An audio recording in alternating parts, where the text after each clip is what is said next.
소선지서를 연구하는데요. 오늘은 구약성경 하박국서를 연구합니다. 3장으로 이루어진 책이고요. 오늘 그 하박국서가 우리에게 주는 메시지가 무엇인지를 좀 살피려고 합니다. 이번 주와 다음 주 나누어서 좀 연구하려고 합니다. 하박국은 이름이 참 쉽지 않아요. 그죠? 하박쿠크. 예. 껴안는 자, 씨름하는 자. 그러한 이름의 뜻을 가지고 있어요. 오늘 하나님은 왜? 라는 주제로 하박국 연구 첫 번째 시간을 좀 가지려고 합니다. 여러분, 역사적 배경을 보면 지난번에 배운 학계가 있고요. 그죠? 또 스바냐가 있는데 605년에 어떤 일이 벌어져요? 바벨론이 1차 유대를 침입해요. 597년에 2차 침입이 있고 586년 3차 침입이 있어요. 그러면서 유대가 멸망을 당하는데 요 바로 직전에 말씀을 증거하는 선지자, 그 선지자 이름이 뭐예요? 하박국이에요. 껴안고 씨름하는 자. 이 하박국이 이 유대 나라가 멸망하기 직전에 하나님의 말씀을 힘껏 외치고 있는 것입니다. 하박국서는 다른 선지서와는, 소선지서와는 좀 다른 모습을 보여주고 있어요. 다른 선지서를 처음 시작할 때 부분이 어떤 식으로 이루어지는지 여러분 기억하십니까? 어떻게 해요? 하나님께서 선지자에게 여호와의 말씀이 선지자에게 임하여 가라사대 이렇게 됐습니다. 그죠? 근데 하박국서는 조금 다르죠? 자, 우리 같이 한번 읽어보겠습니다. 큰 소리로 좀 읽어보겠습니다. 선지자 하박국이 시작. 1장 2절입니다. 시작.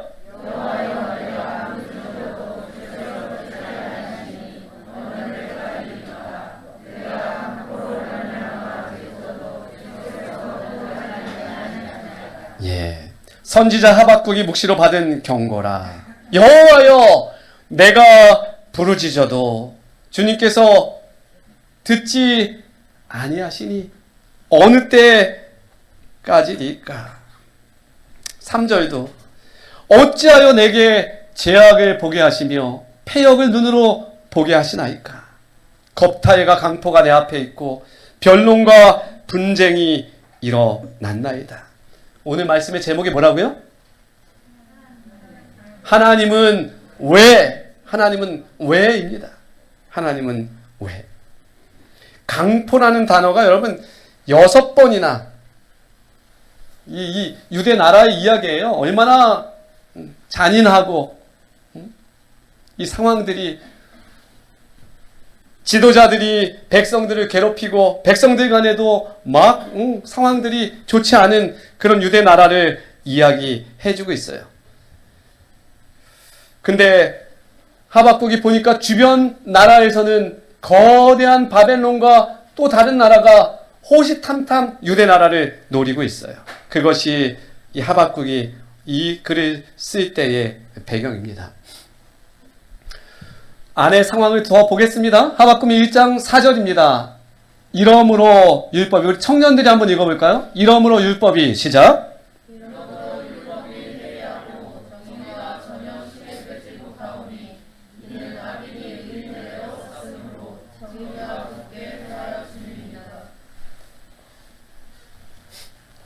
여기 악인은 유대 나라 내부의 상황을 말하는 거예요. 그 모습 속에서 어때요? 정치적으로, 종교적으로 다 무너진 듯한 모습을 하박국이 탄식하면서 지금 하나님께 고하고 있는 거예요. 하나님, 이런데 왜 침묵하십니까? 왜 침묵하십니까? 하나님, 왜 이런 상황이 이어지고 있습니까? 시편 기자의 외침과 비슷한 것 같아요. 같이 한번 읽어봅시다. 하나님이여 침묵하지 마소서. 시작. 하나님이여 침묵하지 마소서. 하나님이여 침묵하고 계시고 잠잠하고 고요하신 하나님, 그 하나님을 향해서 하박국이 외치고 있어요. 또 다른 시편은 또 이렇게 이야기해요. 여호와여, 어느 때까지니까 나를 영원히 잊으시나이까? 주의 얼굴을 나에게서 어느 때까지 숨기시겠나이까? 2절이요. 시작.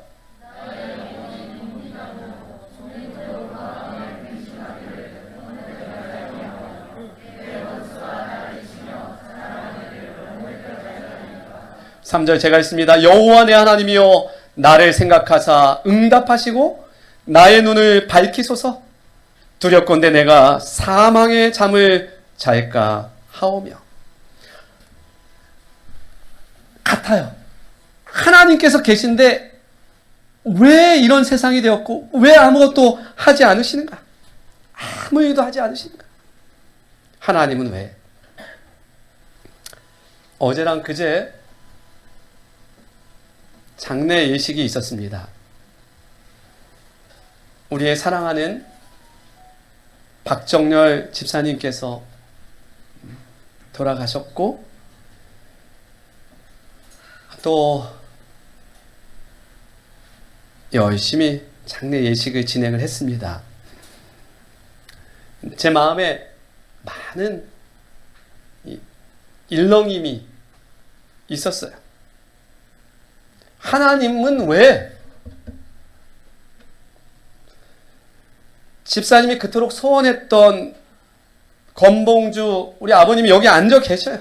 몇 개월 전에 그렇게 수십 년 기도의 소원대로 침례를 받으시고 교회에 나오셔서 앉아 계셔요. 그러면 조금 더 알콩달콩 행복하게, 조금 몸이 불편하셔도 하나님 모시면서 좀 더 가야 하지 않습니까? 주님을 모시고 찬양하며 좀 사시게 두셨어야죠. 제 마음이 파도처럼 일렁여졌어요.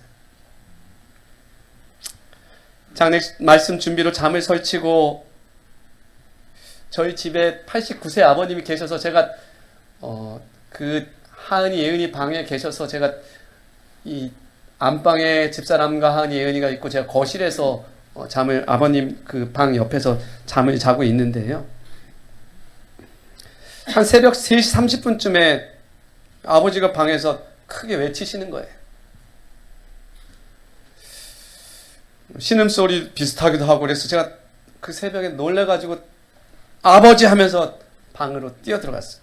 방문을 열었더니 아버지가 꿈을 꾸셨어요. 다. 예. 괜찮으세요? 예. 괜찮으시대. 그 오래 살았던 고향을 떠나오는 꿈을 꾸신 거예요. 고향을 떠나오는 꿈을 꿨대. 그래서 그렇게 그래서 안도하고 주무세요 하고 문을 닫아 드리는데 조용히 아버지가 혼자 이렇게 읊조리셨어요. 외로워서 이렇게 제 귀에 딱 들렸어요. 혼자 작게 읊조렸어요. 외로워서. 제 마음이 얼마나 안 좋은지. 혼자 거실에 와서 너무 마음이 안 좋아요. 건봉주 아버님도 그렇고 우리 아버님도 그렇고 하나님은 왜? 제 아버지 정말 착하신 분이거든요. 선하신 분이에요. 하나님만 믿고 농사 지으면서 진짜 남한테 싫은 소리 안 하고 살아오신 분이거든요. 외로워서. 저희 어머니는 말씀드렸듯이 한 4, 5년 전에 교회 청소하고 오시다가 차사고로 돌아가셨다고 제가 이야기 드렸어요. 한순간에 그냥 아내를 잃었어요. 우리 아버지는. 길지도 않은 인생 그냥 두 분 함께 오손도손 신앙생활 하게 놔두시지. 하나님은 왜? 제 아버지 어머니 같이 계셨던 그 사진들을 보면서 아유, 눈에서 눈물이 얼마나 나는지. 요즘 머리를 좀 깎아드리고 일주일에 한 번씩 제가 침례식을 하는 느낌이에요. 앙상하게 마른 아버지를 목욕을 시켜드리고 챙겨드리고 있는데 38년 후에 아버지와 제 나이가 그렇게 차이가 나니까 그냥 딱 저의 모습을 보게 됩니다. 딱 저의 모습에 앙상하게 마른 아버지, 외로움 타시는 아버지 모습 속에서 그냥 더도 덜도 아닌 전 제 모습을 보고 있어요. 인생이 정말 별거 아니죠. 어찌되었던 끝까지 하나님 손을 붙잡는 저와 여러분이기를 간절히 바랍니다.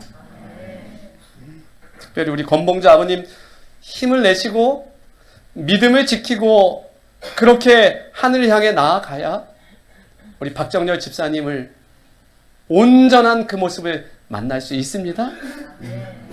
같이 용기를 내야 할 시간이라고 생각이 듭니다. 많이 외롭고 힘든 시간이 다가올 거예요. 그래도 하나님 향한 그 손을 꼭 거두지 마시고 주님 손 붙잡고 전진하시게 되기를 간절히 기도합니다. 하박국 선지자가 교회 모습을 보고 가슴이 터질 것 같아. 하나님은 왜 침묵하십니까? 왜 아무것도 하지 않으십니까? 하나님이 답변하시는 게 하박국 1장 5절이에요. 여호와께서 이르시되 너희는 여러 나라를 보고 또 보고 놀라고 또 놀랄지어다. 너희의 생전에 내가 한 가지 일을 행할 것이라. 누가 너희에게 말할지라도 너희가 믿지 아니하리라. 1장 6절입니다. 같이 한번 읽어보겠습니다. 보라 내가 시작.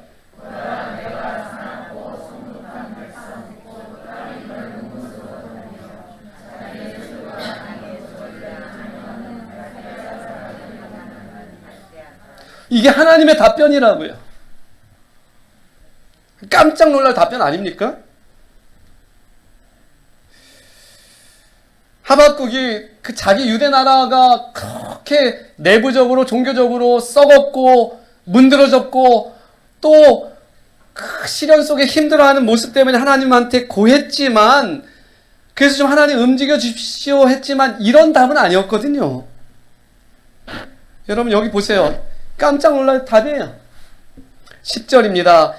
왕들을 멸시하며 방백을 조소하며 모든 견고한 성들을 비웃고 흉벽을 쌓아 그것을 점령할 것이라. 11절이요. 같이 읽어보겠습니다. 그들은 시작.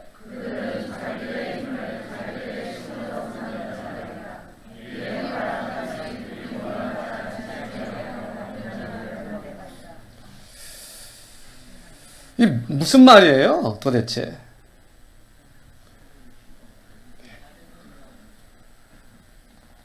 왕들을 멸시하며 방백을 조소할 것이고 모든 견고한 성들을 비웃고 흉벽을 쌓아 그것을 점령해버릴 것이다. 하나님, 이스라엘 백성들이 영적으로 너무 타락하고 부패했사오니 주님 지켜만 보지 마시고 뭔가를 해주십시오 했는데 이 답변이 이렇게 날라왔어요. 바벨론이 유대 나라를 1차, 2차, 3차에 걸쳐서 완전히 멸망시켜 버릴 것이다. 깜짝 놀랐어. 정신이 번쩍 들었어요. 그 뜻이 아닌데. 12절입니다. 선지자가 이르되 여호와 나의 하나님 나의 거룩한 이시여 주께서는 만세 전부터 계시지 아니하시니까 우리가 사망에 이르지 아니하리이다. 여호와여 주께서 심판하기 위하여 그들을 두셨나이다. 반석이시여 주께서 경계하기 위하여 그들을 세우셨나이다. 13절 다 같이 큰 소리로 읽어보겠습니다. 주께서는 시작.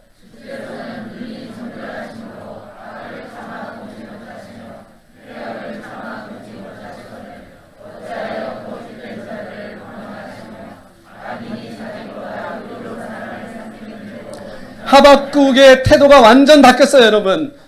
여기 악인이 누군지 알아요?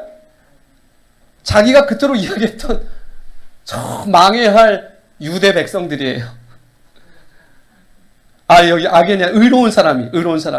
악인이 누구예요? 바벨론이에요. 그러니까 바벨론이 쳐들어온다니까 자기 백성이 어떻게 돼요? 의로운 사람으로 바뀌어버렸어요. 깜짝 놀라서 바뀌어버렸어요. 정신 번쩍 들었어. 급해졌어요. 하박국이 급해졌어요. 제가 손을 늘어뜨리지 말라 하고서 손이 축 늘어진 것처럼 이 하박국이 하나님 어떻게 해주세요 하다가 갑자기 바벨론이 쳐들어온다니까 저렇게 깜짝 놀랐어요. 그냥 의로운 사람으로 바뀌어버린 거예요. 유대 백성들이. 이제 그 문제가 아니거든요. 바벨론이 친다고 하니까. 여러분 보세요. 하박국이 이제 하나님께 이것을 막아서려고 변론하기 시작합니다. 그것이 14절이에요. 주께서 어찌하여 사람을 바다의 고기 같게 하시며 다스린 자 없는 벌레 같게 하시나이까. 그러니까 유대 백성이 뭐로 바뀌었어요? 이제는 고기처럼 연약한 존재로 바뀌어버렸어요. 네, 고약한 유대 백성이었는데 고기처럼 연약한 백성으로 바뀌어버렸어. 15절입니다. 같이 읽어보겠습니다. 그가 낚시로 시작.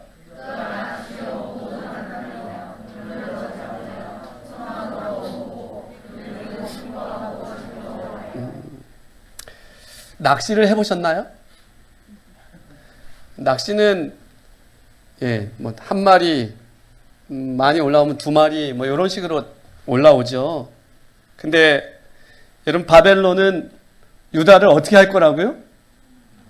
그물로 잡고 투망으로 모으고.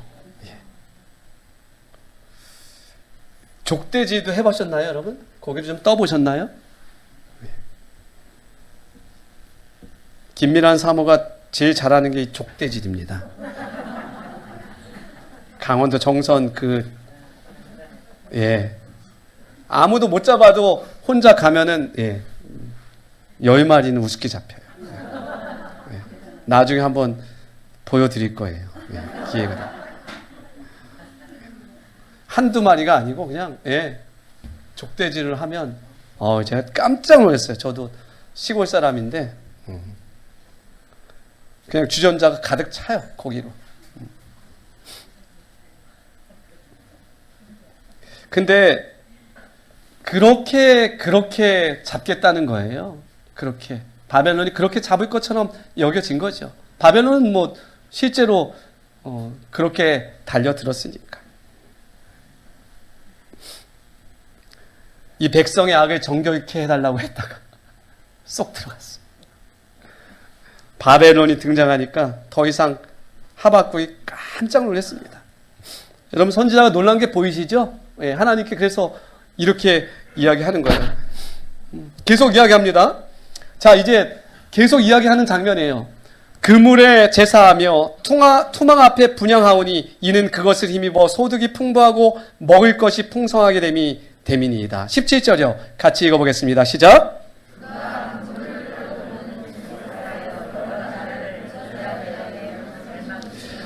오르니까 하나님 세 가지예요. 거룩한 분이 악한 세력을 사용해서 연약한 이 유대 나라를 멸망시키는 게 옳습니까? 두 번째, 물고기 같은 그러한 유대 나라를 저 바벨론이 투망으로 저렇게 완전히 짓밟는 게 옳습니까? 세 번째는 보세요. 그물을 떨고는 계속하여 여러 나라를 무자비하게 멸망시키는 것이 옳으니까. 이게 무슨 뜻이에요? 제 많은 바벨론 세력이 점점 더 교만해져 가지고 다른 나라를 치게 될 것입니다. 하나님, 그게 옳습니까? 하나님 왜 그러십니까? 진짜 하나님 왜? 여러분 그런 생각 많이 들죠? 제가 오늘 하나님 왜? 라고 말씀을 드렸는데 하박국이 어떻게 해요? 뭐 우리도 조금 비슷한 상황에 직면할 수 있습니다. 하나님 왜? 여러분 근데 이렇게 하나님 왜라는 질문일 때 하박국의 모습은 우리에게 많은 교훈을 줘요. 하박국의 모습을 좀 따라가 볼까요? 이 상황 속에 그가 어떻게 해요? 그 왜라는 퀘스천을 던져놓고 막 머리가 아프고 막 마음이 아프고 그럴 때 그가 한 선택이 무엇입니까? 내가 내 파수하는 곳에 서며 성루에 서리라. 그가 내게 무엇이라 말씀하시는지 기다리고 바라보며 나의 질문에 대하여 어떻게 대답하시는지 보리라. 아멘. 하박국이 어떻게 해요? 기도의 장소로 나아갑니다. 하나님의 음성을 들을 수 있는 곳으로 이동을 해요. 여러분, 이것은 매우 중요한데요. 의심과 낙담의 골짜기에서 일어나 하박국이 오른 기도의 성루는 아브라함의 모리아산, 야곱의 야복강 나루, 다니엘의 히데겔 강변이다. 하박국이 오른 비전의 망대는 고통과 혼란의 현실 저편 영광스러운 종말을 대망하는 요한의 어디예요? 반모섬이었다. 아브라함의 모리아산이었고 야곱의 야복강 나루였고 다니엘의 히데겔 강변이었고 요한의 반모섬이었다고요. 암흑의 중세 천년을 뒤흔들어 놓은 종교개혁의 모토가 하박국의 망대에서 주어졌다. 아멘. 하박국 2장 2절입니다. 다 같이 한번 읽어보겠습니다. 여호와께서 내게 대답하여 이르시되 시작.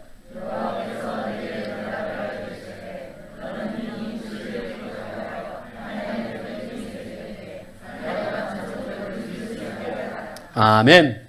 시조사에도 탁 새겨져 있는 이 귀한 하박국 2장 2절의 이 말씀. 여러분, 이 말씀이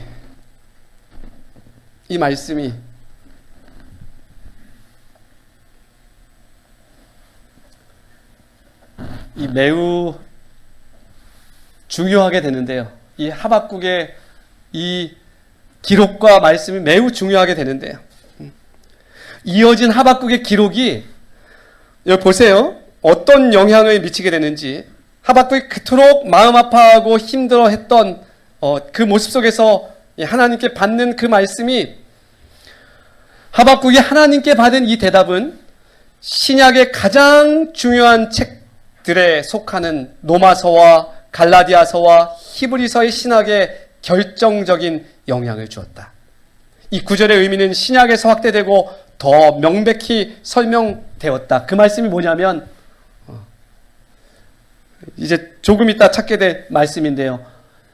오직 의인은 믿음으로 말미암아 살리라. 로마서 1장 17절. 이는 의인이 믿음으로 말미암아 살리라. 갈라디아서 3장 11절. 오직 나의 의인은 믿음으로 말미암아 살리라. 히브리서 10장 38절에 이 말씀의 기록인데요. 2장 4절입니다. 보라 그의 마음은, 다 같이 한번 읽어보겠습니다. 시작. 교만하며 그 속에서 정직하지 못하나 의인은 그의 믿음으로 말미암아 살리라. 아멘. 여러분, 이 하박국서 2장 3절과 4절 말씀, 의인은 그의 믿음으로 말미암아 살리라는 이 말씀이 이 히브리서 기자에 의해서 이렇게 다시 신약 성경에 기록되는데요. 10장 37절부터 있는 말씀을 한번 읽어보겠습니다. 잠시 잠깐 후면 오시리가 오시리니. 시작.